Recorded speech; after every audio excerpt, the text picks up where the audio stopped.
Hello friends, I am CA Niraj Mahajan and I today want to have a small revision lecture on the statistics subject of CA CPT or foundation, almost similar. The syllabus for both CA CPT and foundation is almost similar. So I just want to go through a very quick revision of the chapters which are there in the statistics syllabus for us. So chapter number 1 which we have is statistical description of data. So this lecture series is important for those who are attempting CPT or CA foundation and you want to have a very quick revision of the statistics syllabus of quantitative aptitudes.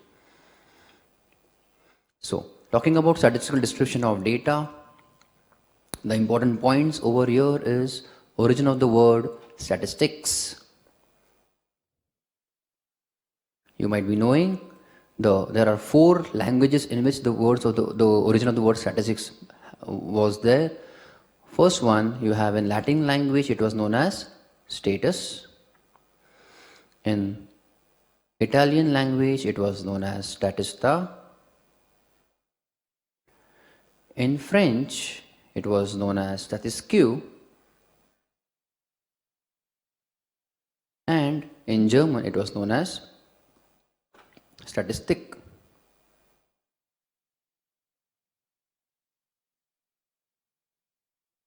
STATISTIK, correct? Then we move to data. So data means basically smallest inquiry in any field is known as data. So data means smallest inquiry in any field. Then data have certain characteristics.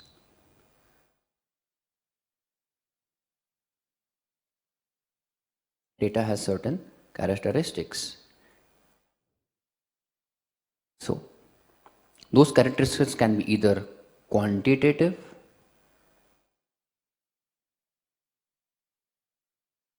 or qualitative.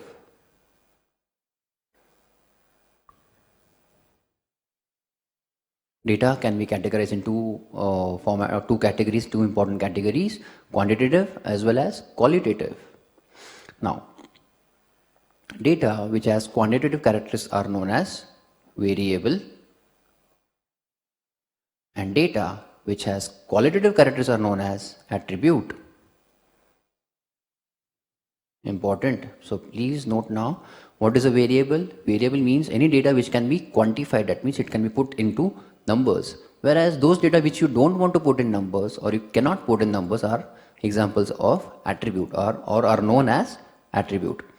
So for example, gender, color, nationality or behavior of a person, these are attributes. Whereas any number like height, weight, stock prices, then you can say number of petals in a flower, these are examples of variable. So whatever can be quantified, that is variable. Whatever is you don't want to quantify, that is attribute. Now you might also be knowing quantitative is also known as cardinal and qualitative is also known as ordinal. Okay, so another point now. So cardinal means numbers, ordinal means attribute. However, we don't have any subtypes of attribute. So we don't have any further types under attribute. Whereas in variable, very important now, you have 2 subtypes. One is discrete variable, another is continuous variable. Very important. Okay, so please understand we don't have any further subtypes in attribute.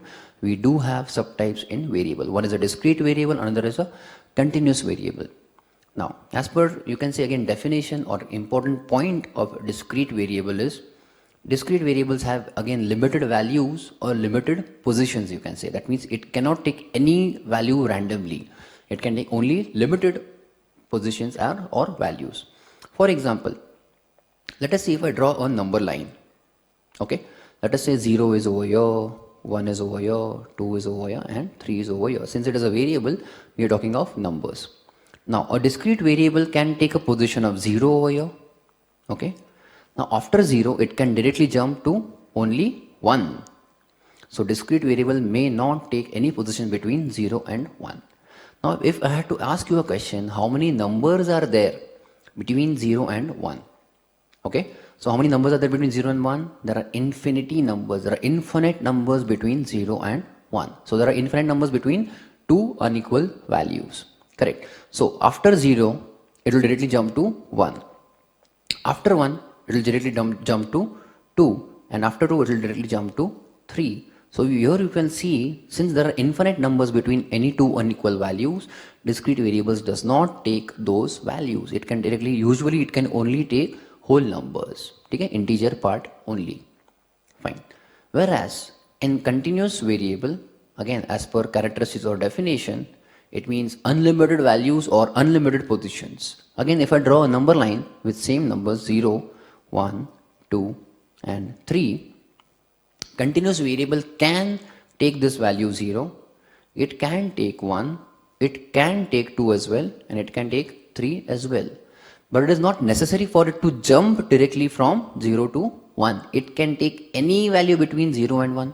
It can take any value between 1 and 2. And it can also take any value between 2 and 3. Of course, it can take the values of 0 or 1 or 2 or 3 as well. Are you understanding? So, variables are of two types, discrete and continuous. Discrete means you can say limited values, limited positions or whole numbers. Continuous means unlimited values, unlimited positions. That means it includes fractions as well. Example, number of students in a class. Number of students, of course, you will have a whole number always. You will either have 10 students or 11 students. You cannot have fractional students, of course, correct? So, number of students in a class is an example of discrete variable. Yes? Again, number of pages in your notebook. It is an example of discrete variable. Again, those number of pages in your notebook will be a whole number, integer only, correct? Then, if at all there is a printing mistake on your page, okay, for example, any some mistake, printing mistake on your page, again it can, the printing mistakes will be either 0 printing mistakes or 1 or 2 or so on. Again, those printing mistakes cannot be in fractions. Are you understanding? So these are the examples of discrete variable. Whereas in continuous, example of, let us say, temperature. Temperature can be 0, temperature can be 1, but temperature can also be between 0 and 1, correct? Temperature can be 23 degrees, 25.5 degrees, 23.9 degrees. So there is no restriction on any values which a variable, continuous variable can take. Okay? Again, temperature is an example of continuous variable. Height is an example of, again, continuous variable, because height can be either 5 feet or 6 feet, but of course it can be also between 5 feet and 6 feet. Again, weight can also be in fractions. Are you understanding? Number of bikes parked in a parking lot. Number of bikes. Now again, that will be an example of discrete variable. Are you understanding? So these are the examples of discrete, continuous. And examples of attribute are what? Gender, nationality, color, behavior of a person and so on. Understood? So these are the examples of variable, basic parts, very important. Then data can be classified according to source of data. So there can be a primary source and there can be a secondary source. Primary means the data which was collected for first time and it is being used for first time. Whereas secondary means the data is already collected but it is used by someone else. We talk about sources from where we can collect primary data. So first source is an interview method. Then under interview method we have personal interview. That means personal interview means what? Two people need to be together, at least two people. So again, in personal interview, the interview can be between just two persons, 1-to-1, or one person is taking data or asking many people together from at same point, so it will be 1-to-many, or it can also be many-to-1, or it can be many-to-many. So these are the kinds of personal interviews. That means people have to physically be present in front of each other to collect data. So personal interview. Under the interview category, then you have indirect interview. Indirect interview means basically you're collecting data about a person from third person, from some other person. For example, like police investigation. So police is trying to take information of one person, but their sources are some other parties involved. So that is an example of indirect interview. And third, you have telephone interview. Telephone interview means what? Again, those people are not in front of each other, but the data has been collected. So this is the method, first method under interview method. Okay. Second one you have is mailed questionnaire method. Mailed questionnaire means what? A list of questions, and their answers would also be given over there. And those list of questions and answers, I mean the options which you want to select, those entire questionnaires are mailed. Mailed means you can say posted them to all those people from whom you want to collect the data. So that question is sent to numerous, you can say, customers or people from whom you want to collect data. They will open it, they will see the questions, they will tick mark their answers, whatever are the preferences, and then they will send it back to the person who is collecting that data. So again, that is, the data has been collected for first time, that's why it is a primary source. Then you have observation method. Observation. That means just observation. There is no as such communication, there is no personal interview, there is no mailed questionnaire. This is just observing. Again, for example, let us say you want to create any, or you can say news or any episode relating to some animals, like for example National Geographic or Discovery. Now of course you cannot conduct interview of those animals, neither you can have questionnaires, etc. What you have to do, you can only do is observe, and then you can collect the data, correct? Or again, if for example observation like a CCTV camera on a class, in a classroom, so you can observe the students whether they are behaving or not, whether they are copying or not in the class. So that is an observation method for collecting the data for the first time. And last method under primary source we have is questionnaires filled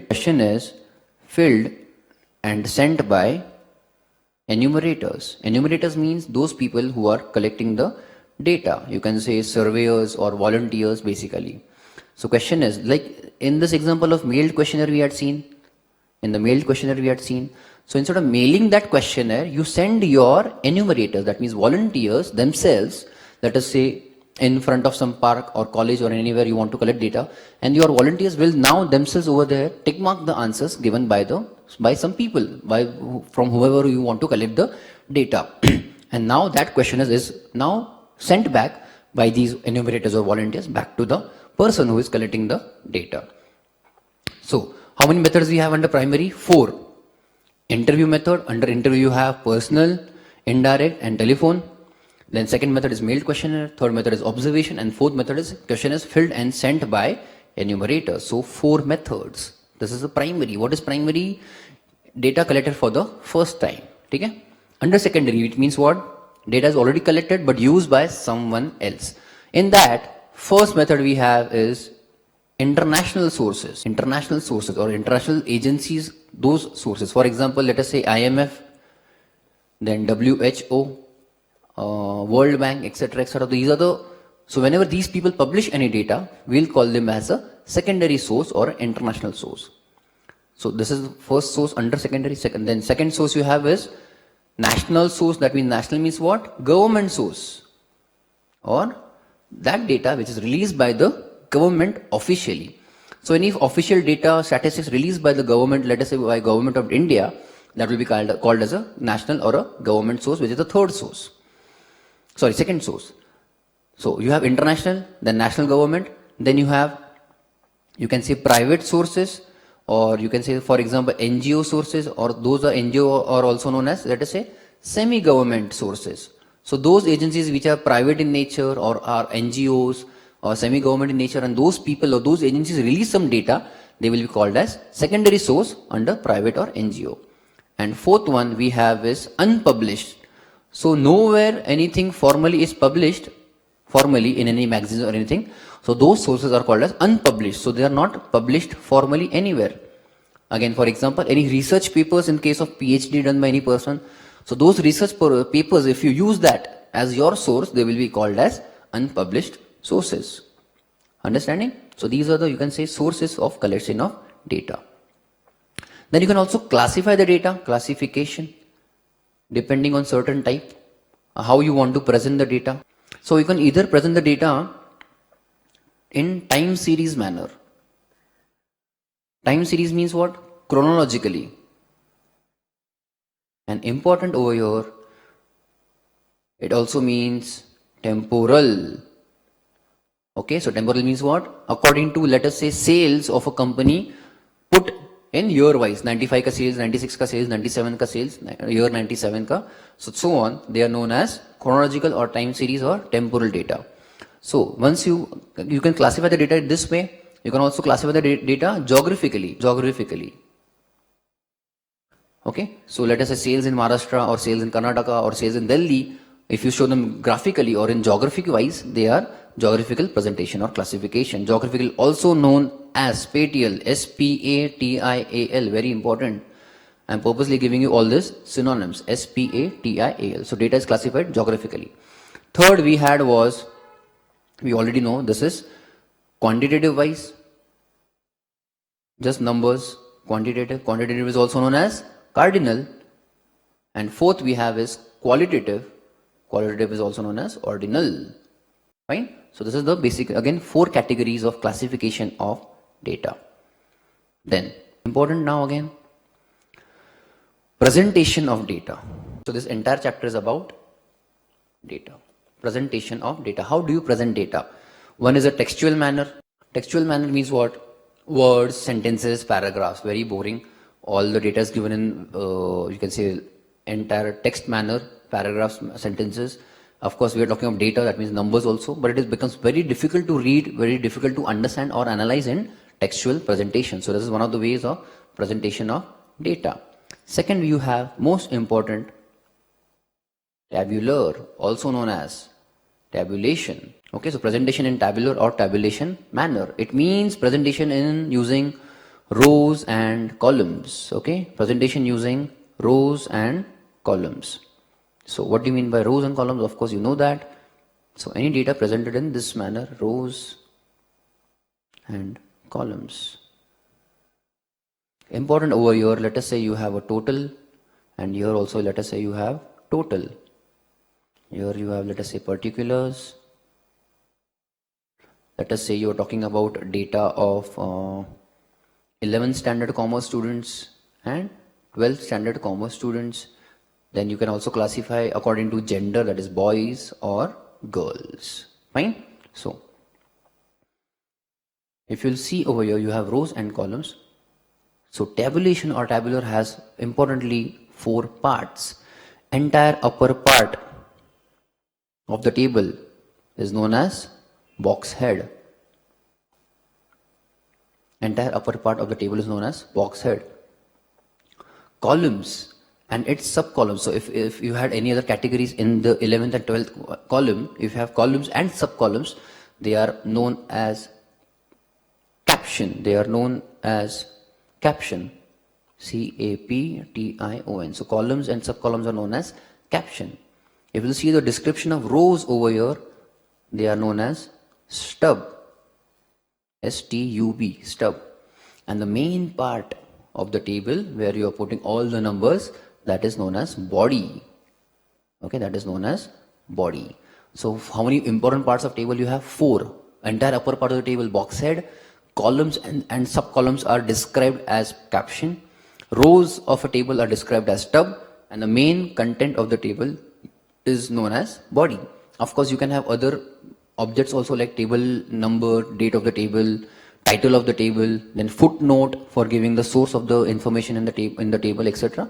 So these are the manners in which you can present the data. What is the name? Tabular or tabulation. Then third one you have is diagrammatic presentation. So diagrams are used instead of tabulation. So it is one of the most attractive method to present data. The best method to present data is tabulation. Don't forget. Most important. Okay, so best method to present data is tabulation, and most attractive method is the diagrammatic presentation. So what is this? Diagrams. So diagrams, again, you have 3 types. One you have line diagram, one you have bar diagram, and third you have pie chart or area or circle diagram, that we'll see. So line means what? Drawing x-axis, y-axis, and if you single variable, this is a line diagram. So this is a simple line diagram right now. Why? Because you have only one variable in this diagram right now. Only one you can see. So if anybody has to see this diagram and they can say, something is increasing. So just by one look at it, you can know what is happening in the chart, right? So this is a line diagram. Then you can have so this is right now a simple line diagram. Why simple? because we have only single variable in comparison. If you have another variable in comparison, okay, one more line, or you can have two or more than two. In that case, it is known as multiple line diagram. Multiple. So you can have two or more than two variables being compared. That is a multiple line diagram. Fine. So two or more than two, etc. Fine. Now, it may also happen that you can have multiple axis diagram.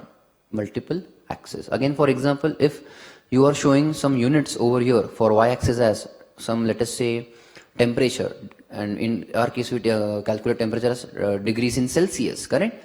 In that case, but there are some people who don't understand Celsius, they understand Fahrenheit, degrees in Fahrenheit, or temperature in Fahrenheit. In that case, you can use multiple axes. Same data is shown but on different units. So again, you can have let us say speed over in our India we calculate as in kilometers, but elsewhere it is calculated as miles, correct? In that case, again, multiple axes can be used.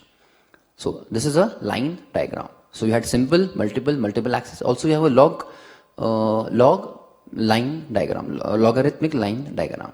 Next you have is a under diagram. Again you have a bar diagram. So instead of simple lines, you are showing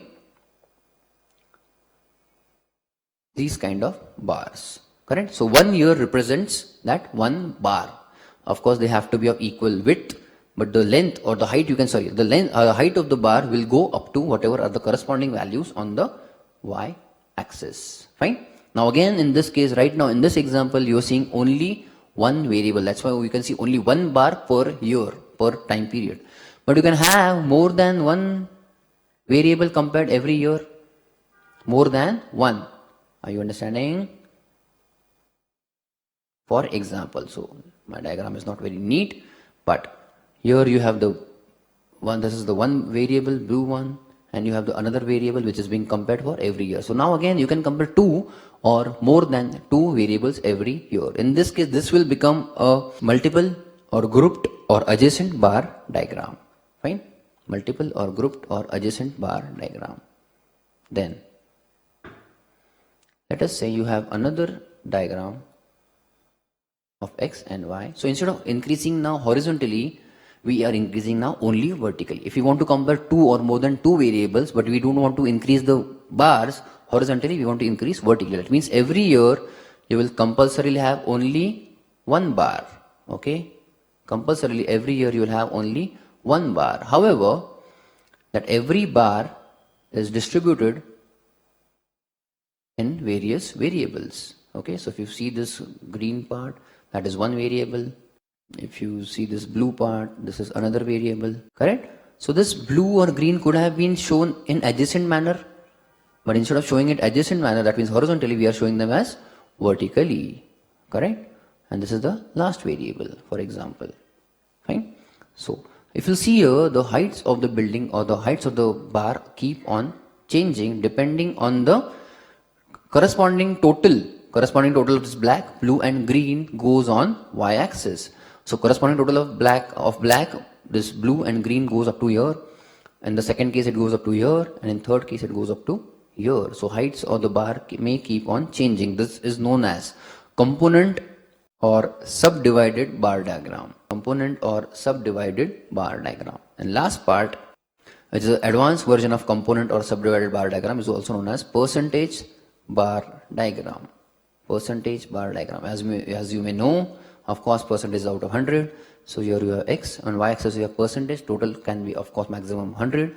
So this component subdivided by bar diagram, if you divide or if you convert all these black, blue and green variables as a percentage of total, all the bars of every year, they have to go only maximum up to 100%. And now you are expressing these variables as a percentage. You are expressing them as a percentage within that bar. Correct? So important over here to note is, in component subdivided bar diagram, the height of the bar may vary, but however, since this is a percentage bar diagram, all the bars of the year will remain at same height, that is 100%. You just convert those units in a percentage to the total. So this is about, you can say, bar diagram. We are still under diagrammatic. So third diagram which comes now is known as pie chart, also known as area or circle diagram. Sorry, not area, it is angular or circle diagram. Okay, so of course you know it looks like a pizza, and that pizza is divided into various components, correct? So of course you can find this area ka degree, and of course total comes to 360 degrees. But how do we find this area, this angle? That is the question. So to find that area or angle, the formula is, angle का formula है value of the component upon total value of all the components into 360. Why 360? Because of course the area of the circle is 360, that's why we are converting into an angle. So value of the component, that means one particular sector area upon total of all of them into 360, will get the value. So we have seen the presentation of data. One is textual, second is tabulation or tabular, and then you have diagrams. Under diagrams you have line diagrams, bar diagrams, and circle, also known as angular or pie diagram, correct? Then we come to next important concept, something known as frequency distribution. So of course now in the entire chapters of concept of statistics we talk about variable. Okay, so frequency first of all means number of times an observation occurs. Number of times an observation occurs. If at all, let us say for example we are talking of 25 students in a batch, in a class. Okay, that means I can say one student is one observation. Yes, I can say what I can say is, I can say one student is one observation. That means what? One frequency. One frequency. What does frequency mean? Number of times, those many number of times an observation occurs. That means appears or happens, correct? So if you're talking of total 25 students, I can say one student is one observation. That means one frequency. So similarly 25 students means what? 25 observations or 25 frequency. In that case total frequency is what? 25. Okay, so this means summation and F is for frequency. So total summation, total frequency or summation F is 25. So frequency means, again I am repeating again, frequency means number of times an observation occurs. You have to understand this very carefully. Now next concept is of frequency distribution. So how this total frequency is distributed, this we have to see. Like again in our case of 25 students, 25. Okay, so we have prepare a column of F. Total we have 25 students. What we can do here over here is we can categorize them, 25 students, in gender, boys or girls. Let us say we have 15 boys, so of course there are 10 girls remaining. Are you understanding?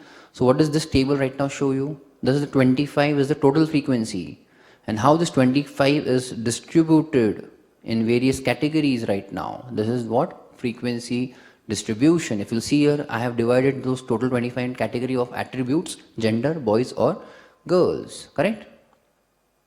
This is frequency distribution. So total frequency divided into various categories, frequency distribution. Then we talk about some important points now. Let us say for a few important terminologies. Now if, let us say for example, we are talking of number of, let us say 50 students total. So summation F is, let us say 50 students. Okay, so we in front of us, let us say we have 50 students. Okay, so we can categorize again these 50 students in some, on some basis, like in previous example you have done on basis of gender. Let us say we categorize them on the basis of their weight in, let us say kg. Are you understanding? Correct. So let us say some students have weight between 30 and 35, some have between 36 and 40, some have between 41 and 41 to 46, and so on. Okay, just for sake of example. So total frequency is, let us say 50. So it may happen that, let us say 15 students have weight whose weights are between 30 and 35. Now in this example, tell me, can you tell me exactly how many students have weight 31 kg? No, because again we are talking of a range of a class. What is the class? 30 kg to 35 kg. So there are 15 students whose weights are between 30 kg and 35 kg. Again, let us say if there are again 20 students whose weights are between 36 and 40 kg. So there are 20 students whose weights are between 36 and 40. So we cannot specifically identify how many students have weight 37 kg or 38 or 39. No, again it is a class. So that identity of every individual or every student is lost. Okay, so we have your 35 and now remains 15 students. Okay, 15 students have weight between 41 and 46 kg. Are you understanding? So again, this is total frequency 50 divided into various categories or classes of weights. Okay, so this are also known as class intervals. Important, class intervals. That means you have some beginning value and some end value, and that is how they make a range. Okay, so that is a class interval. So in this concept, let us say those classes are 44 to 48,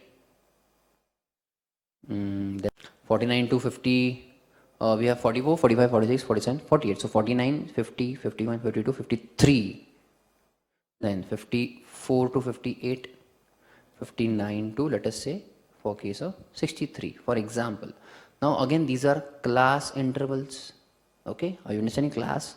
And let us say we have some frequencies.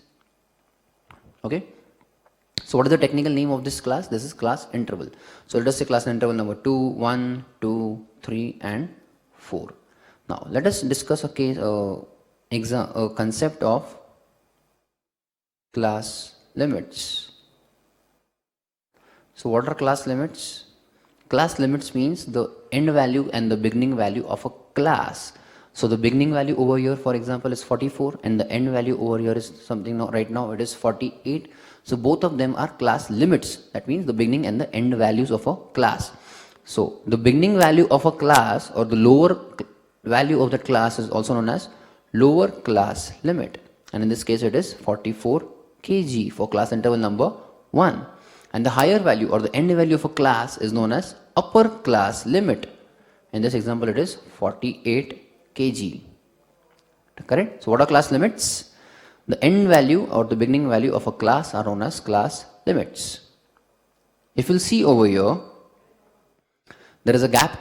That means end value is 48, however the beginning value is 49, which is the next number directly. So any number between 48 and 49 is not available right now to put over there.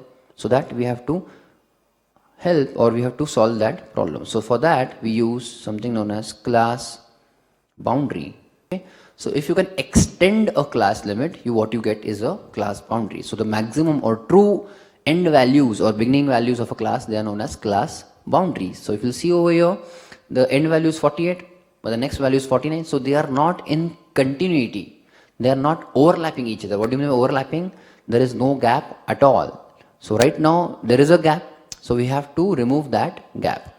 So how do we remove that gap? We use something known as lower class boundary and upper class boundary. Okay, so instead of using class limits, which in this case we saw there are gap between the end value of one class and beginning value of next class, we use the class boundaries to make it continuous. That means without any gaps. So again we'll have lower class boundary and upper class boundary. Correct? So lower end value we have lower class, upper and higher end value we have upper class boundary.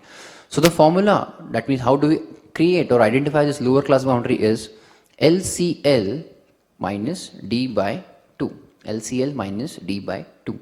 And whereas UCB you have UCL plus D by 2. Now LCL you already know it is class limit. UCL is also upper class limit. But what is this D? D is the difference between upper class limit of current class, and lower class limit of next class. Lower class limit of next class. Important. Okay. Again, for example, if we want to make this continuous, these classes 44 to 48, 49 to 53, that means what? Let me create lower class boundary and upper class boundary for first class. What is the formula for LCB? LCL minus D by 2. What is LCL over here? 44 minus D by 2.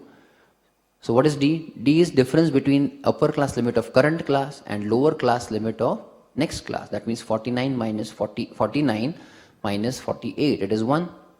Correct? And UCB is what? What is the formula? UCB, UCL plus D by 2. What is UCL over here?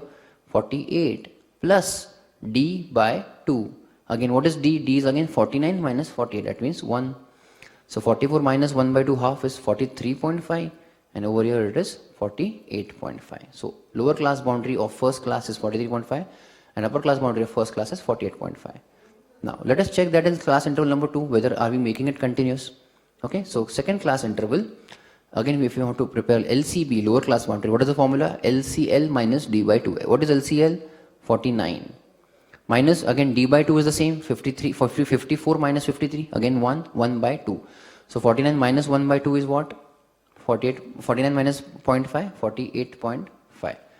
And over here UCB formula is what? UCL plus D by 2. What was UCL? 53 plus 1 by 2, that is 53.5. Are you understanding? So did you see we created lower class boundary 43.5, upper class boundary 48.5, lower class boundary next class is 48.5 and upper class boundary now is 53.5. So there is now no gap between first class interval and second class interval. Why? Because upper class boundary of first class is 48.5 and also lower class boundary of next class is also 48.5. So now in this case we will not be having any gaps between the class intervals. They will become overlapping. This is the concept of class boundary. Third concept which we want to do is class mark, also known as mid value or midpoint. That means the center of a class interval. Center of a class interval. What is the formula for class mark? So class mark formula is LCL plus UCL by 2. That means lower class limit plus upper class limit upon 2, or LCB plus UCB upon 2. Okay, so center of the class interval will get either you can either use class limits or class boundaries average to arrive at class mark. Fourth concept we have class length. That means length of the class. That means how much it can accommodate in, how many variables it can accommodate in a class interval. So class length is also known as size or width of a class interval. Width of a class interval. The formula is UCB minus LCB. Underline this B part. You can only use difference between boundaries to arrive at class length or class size. Then next concept we have frequency density. Frequency density means frequency of a class interval upon class length. So frequency of a class interval upon class length will give you frequency density. Next one we have relative frequency. Relative frequency means what? Frequency of a class interval upon total frequency. Frequency of a class interval upon total frequency will give you relative frequency. And last one you have is percentage frequency. Percentage frequency you have either it is the same formula, frequency of a class interval upon total frequency, but you express it as a percentage. That means 100. You express it as a percentage 100. Okay. Next concept we have is cumulative frequency. Cumulative frequency. So cumulative means it goes on getting adding and adding. It accumulates. Okay, so that is adding and adding. So again you have two types over here, cumulative frequency. You can have less than cumulative frequency, and more than cumulative frequency. The formula for less than is frequency of class interval or a frequency of a class plus sum of frequencies of preceding classes. That is the formula for less than cumulative frequency. So frequency of a class plus sum of frequencies of all the previous classes. And more than cumulative frequency formula you have frequency of a class plus sum of frequencies of succeeding classes. Okay? Sum of frequencies of succeeding classes. So frequency of a class plus sum of frequencies of succeeding. That means after that class interval, what classes you have. That will be the, you can say, more than cumulative frequency. Then So if you have a little bit understood frequency distribution, we can also graphically show frequency distribution, graphical representation of frequency distribution. Okay, that means what? We basically have to show the total frequency divided into various categories, but now not in a table, but in a graph. So first one we have over here is also known as histogram. Histogram, also known as area or column diagram. Important, okay? So please remember this synonyms, also known as area or column diagram. So how do you arrive at histogram? So again, on x-axis you have class boundaries. So in that example, class boundaries, we cannot take class limits. So let us say we had 43.5 and let us say we go up to, let us say for example 73.5, and you have lots of class intervals, and on the y-axis you have frequency. Okay, so x-axis you have class boundaries and y-axis you have frequencies, and then you have 43.5 up to 48.5 and so on. So you draw a basically bar. So now this bar represents, or the height of the bar goes up to the corresponding frequency on y-axis. Then you have next class interval, next class interval and next class interval, but they will be like adjacent, for example. Okay, they will be adjacent. My diagram is not very perfect, please, but the width of all the bars should be same width. The height will go up to the corresponding frequencies on y-axis. So this is something, it looks like a histogram. Important over here to note is you can find mode using histogram. You can find mode using histogram. What do you mean by mode? Mode is that variable or observation which has highest frequency. Now again, what do you mean by highest frequency or frequency? Number of times an observation occurs. So that variable which appears or occurs highest number of times, that value or variable is known as mode. So graphically you can, or using graphs basically you can find mode as well. So histogram and mode are, you can say, related. Okay, so very important question for MCQ point of view as well. Then we discuss something less than and more than cumulative frequencies. Okay, so again on x-axis, let us say you have class boundaries, and on y-axis you have frequency. But again you have cumulative frequency on y-axis. Cumulative frequency on y-axis. So if you will put some numbers for less than cumulative frequency and more than, you will understand that less than goes on in increasing manner. So this is also known as ogives. We are discussing the graph of ogive. So this is a less than ogive. What do you mean by less than ogive? It means basically less than cumulative frequency ka line. That's it. Okay, so less than ogive is in a increasing manner, and let us say more than will look exactly now opposite. More than will be in a decreasing manner. So this is a more than ogive. Again, my diagram is not exactly technically perfect, but this should give you an idea. So this is a more than ogive. That means what? More than cumulative frequency line. And again, important over here is the point where they intersect. The point where they intersect. So corresponding on x-axis, here you will find median. Here you will find median. Very important. Okay.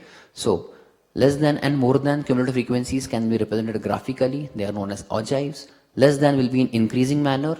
More than cumulative frequency ogive will be in decreasing manner. The point where they intersect on the corresponding x-axis, you will get the median. What do you mean by median? Median is the center, positional center of all the variable. That means it comes in center. It is exactly at 50% of all your values or variables. So again, ogives and median are related, and histogram and mode are related. This you have to understand. Again, and last point, the diagram is again not very perfect, but instead of having this, you can say bars, but instead of bars, you put the center of the bar.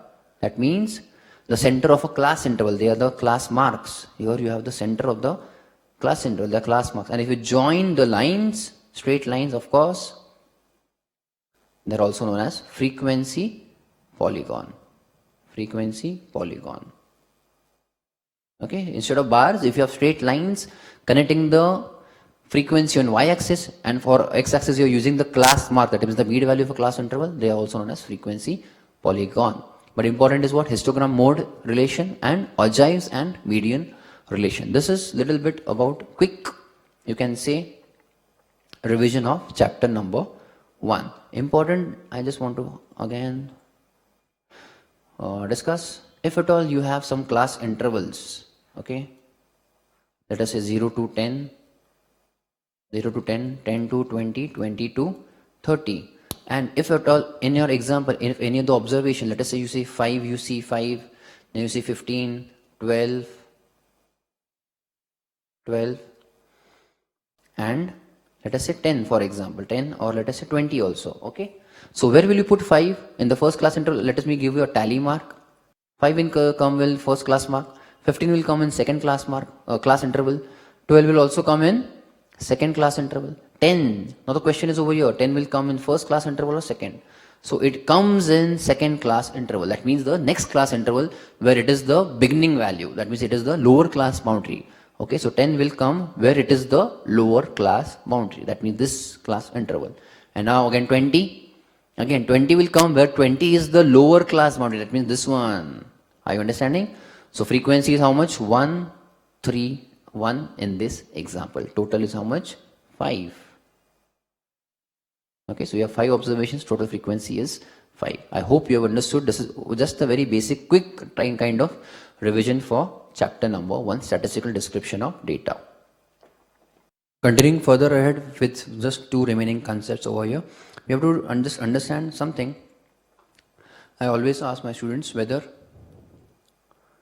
variable can be negative, and the same question that comes for whether frequency can be negative. For that, let us say we discuss concept of temperature, for example, okay, only for the sake of example. Let us say we are discussing temperature of a place for a period of 7 days, 1 week, okay. So let us say temperature was -3, -2, -1, 0, 1, 2, for example, okay. So temperature, this is the temperature. And then you have number of days on which temperature was -3. So let us say there were 2 days on which temperature was -3. Let us say there was 1 day on which temperature was -2. Let us say there were 2 days on which temperature was -1.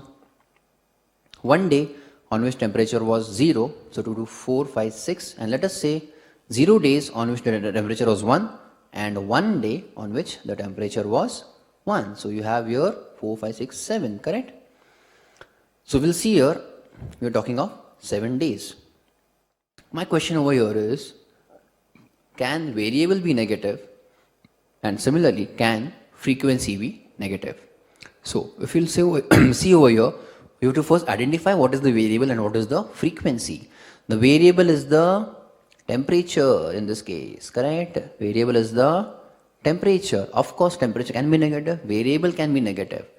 But what is the frequency over in this case? Number of days an observation occurs, correct? Number of times an observation occurs, that is the frequency. So can you see frequency over here in this case? Then the first example it is what? 2. And then rest of the cases you have some positive number only. Can you have any negative number in the row of frequency? That you have to understand. So least that can happen for any frequency is 0. So frequency means what? Something may happen. That is number of times it may happen. So you have to understand the frequency, something may happen or may not happen. You don't have anything negative happening, correct? So if something happens, you'll have a positive number, something more than 0.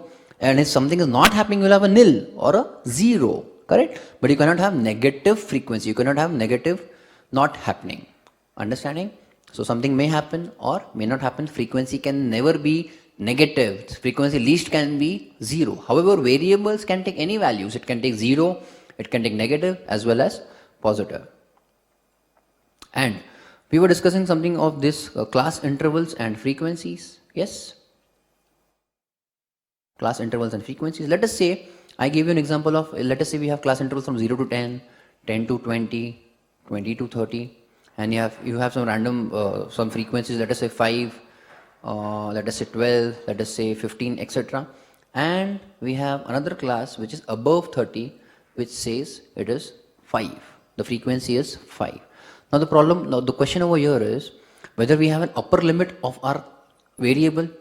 No, because above 30 includes or means 31 also, 35, 40, 400, anything. We don't have the upper limit.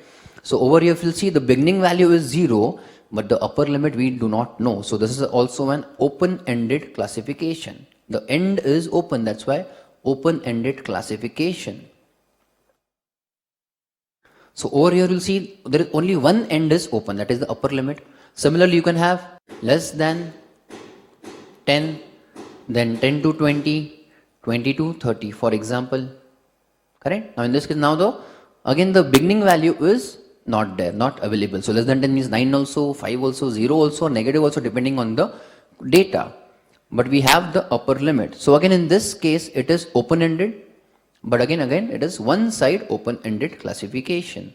So using both of them, if at all we prepare a class interval where the beginning value is less than 10, then 10 to 20, 20 to 30, and above 30. For example, if you see over here, less than 10 includes 950 as well, negative, and above 30 includes 31, 40, 50, anything.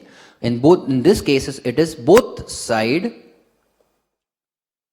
open-ended classification. Are you understanding? So these are the important points for chapter 1.